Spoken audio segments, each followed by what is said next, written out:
অবশ্যই মাশাআল্লাহ বলবেন।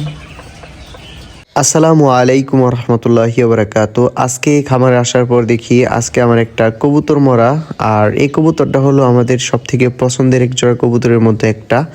তো এই কবুতরের যেই মাদি কবুতরটা আসলো ওইটা মারা গেছে, আর এটা ছিল ওদের বাচ্চা। আর ওই বাচ্চাটার সাইডে যে সাদা ঘুঘুটা দেখা যাইতাছে ওই ঘুঘুটার সাথে আরেকটা সাদা ঘুঘু জোড়া ছিল, আর ওই ঘুঘুটা ছিল মেয়ে। আর ওই মেয়ে ঘুঘুটা কালকে রাত্রে দেখে গেছি একদম পরিপূর্ণ সুস্থ। আজকে সকালে এসে দেখি যে এই ঘুঘুটা মারা গেছে। এই জোড়া ঘুঘুর এই যে মেয়েটা দেখেন, অবস্থা খারাপ। তো ভাবতাছি কি করুম, তো এটা তো বিক্রিও করা যাবে না, বিক্রি করলে উল্টা যার কাছে বিক্রি করুম তার সাথে প্রতারণা করা হইব, যার জন্য এখানে রেখে দিছি। এটাকে আমরা সরিয়ে ফেলাম আর দেখি কি করা যায়। আর এই জোড়া একটু একটু অসুস্থ আসছিল, এখন মোটামুটি সুস্থ দেখতেছি, দেখি আল্লাহ বাবদ কি করে বাঁচায় কিনা। কিন্তু এই দুইটা সুস্থ, যার কারণে এখন আমরা বাজারে যাই, সেরে বাজার থেকে আমরা ভাইরাসের যে স্প্রে আছে ওইটা নিয়ে আসুম। আর ইনশাল্লাহ এখন থেকে তো মোটামুটি একটু বুঝ হইলো। ইনশাল্লাহ প্রতি সপ্তাহে 2বার করে আমরা পুরো খামারে 4 সাইড দিয়ে স্প্রে করে দিই ইনশাল্লাহ। যে কটা পাখি আছে এই কটা পাখির এই যত্ন নেওয়ার চেষ্টা করুন।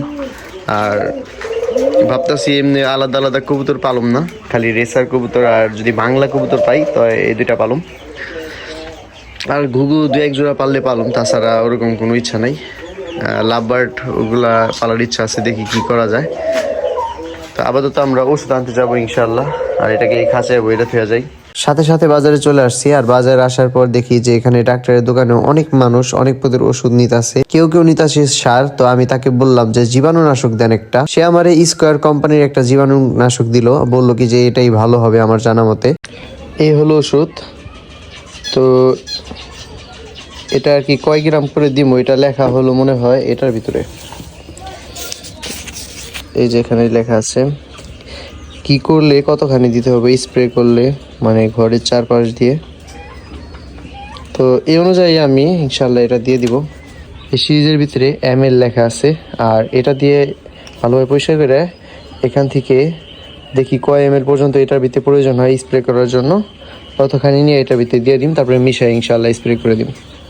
আমরা এখন 5 মিলি এটার ভিতরে দিব। আর এরপরে এটা যদি কার্যক্রম না হয় আমরা রেনেভা কোম্পানি আনুম, নাকি কোম্পানি ওটা আমি সঠিক নামটা বলতে পারলাম না, ওই যে লেখা আছে ওইদিকে। যাই হোক, আমরা এই কোম্পানি, এটা স্কোয়ার কোম্পানি। স্কোয়ার কোম্পানি যেহেতু ভালো জানা মতে, দুটোটাই ভালো। এখন আমরা এটা আগে ইউজ করুম, যদি এটা কার্যক্রম হয় তাহলে আলহামদুলিল্লাহ। আর রেনেভা কোম্পানি ওইটা নাকি 1 লিটার পানিতে 1 গ্রাম দিলেই হয়ে যায়, আর এটা 5 গ্রাম। আমি মানে 1 গ্রাম বলতে 1 মিলি, আর আমি এটা 5 মিলি দিতেছি এখন। এই যে আমি সিরিজের ভিতরে 5 মিলি পরিমাণ ভরে নিছি, এখন আমি এটার ভিতরে দিয়ে দিব।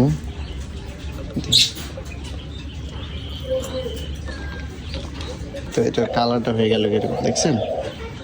এখন এটা আমরা স্প্রে করে দিই, আল্লাহ ভরসা। যতটা সম্ভব চেষ্টা করুন, বাকিটা আল্লাহর হাতে। এখন হাল ছাইড়া দিলে তো চলবো না, এটা মানে যতটুকু যা হয়েছে পরবর্তীতে আবার আরো সুন্দর করে রেগুলার স্প্রে দিয়ে রাখুন।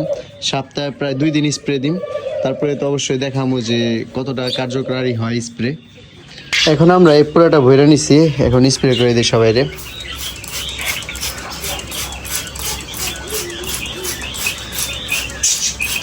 প্রতিদিন একবার করে স্প্রে করে দিই ইনশাআল্লাহ।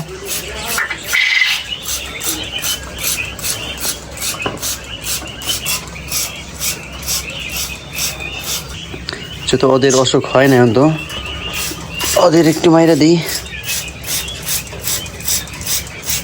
ওর তো অলরেডি অসুখ হয়ে গেছে, তারপর ওরে মারি, দেখি কতটা কার্যক্রম হয়।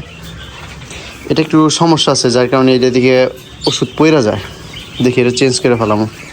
এখন কোয়েল পাখির পালা, কোয়েল পাখিকে এক সাইডে থেকে পুরোটা মেরে দিই।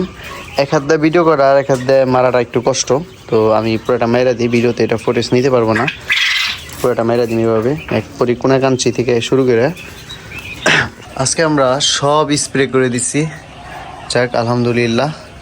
আর এখান থেকে এখানে একটা পানির লাইন আছে আমাদের, এই লাইনটার জন্য ওই পাইপ নিয়ে আসছি, এটা লাইন কমপ্লিট করে দিব, কারণ কিছুদিনের মধ্যে বৃষ্টি নামতে পারে। আর আরেকটা জিনিস দেখাই, দেখেন ওই কালকে পরশু দিনের ভিডিওতে আমি দিয়েছিলাম যে আমাদের ডায়মন্ড ঘুঘুর বাচ্চা উঠবো। এই দেখেন মাশাআল্লাহ। এখন ধইরা না দেখাই, কারণ এখন মানে এমনি কেমন যেন লাগতেছে, সব এই কবিতর মারা যাইতেছে, যার জন্য ধরুম না। ওই দেখা, খালি মাথাটা দেখাই আমি, ওই যে মাথাটা দেখা যায়।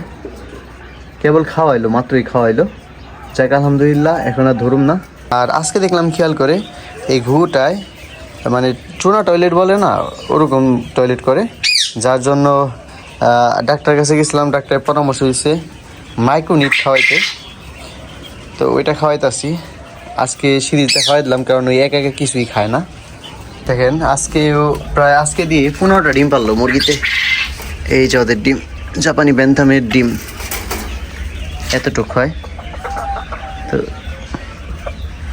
ওদের তুলনায় ওদের ডিম ভালোই বড়, দেশি মুরগির মতো প্রায়, হালকা একটু ছোট, কারণ ওরা মুরগিও একটু ছোট। যাক, ওদের আমি খাওয়াইতেছি হইলো সোনালি স্ট্যাটাস তীর, তার সাথে মাঝে মাঝে ধান গম মিক্স করে দিই। জিনিস দেখাই, খান, এই দেখেন, অবশ্যই মাশাআল্লাহ বলবেন। আমাদের বাগজিগারে 3টা বাচ্চা উঠেছে, এর মধ্যে একটা ছোট। আমাদের কাছে হ্যান্ড ফিড থাকলে পরে বড় একটা সরাই দিতাম, কারণ বেশি ছোটটা বাচ্চা থাকে না, যার জন্য আর কি বললাম। তো কালকে দেখি হ্যান্ড ফিড আনতে পারি কিনা। হ্যান্ড ফিড আনতে পারলে কালকে আমরা ওখান থেকে একটা বাচ্চা সরাই দিব ইনশাআল্লাহ। তো কিছুদিন যাবত আমি সব ভিডিও দেওয়ার চেষ্টা করি। আপাতত পাখিগুলো একটু অসুস্থ। আমাদের নেক্সট ভিডিওতে ইনশাআল্লাহ আমরা বাগজিগার পাখির বাচ্চাকে সরায়ে হ্যান্ড ফিডিং করাবো। আর ভিডিওটা আজকের মতো এই পর্যন্তই, দেখা হবে অন্য কোনো ভিডিওতে। আসসালামু আলাইকুম ওয়া রাহমাতুল্লাহ।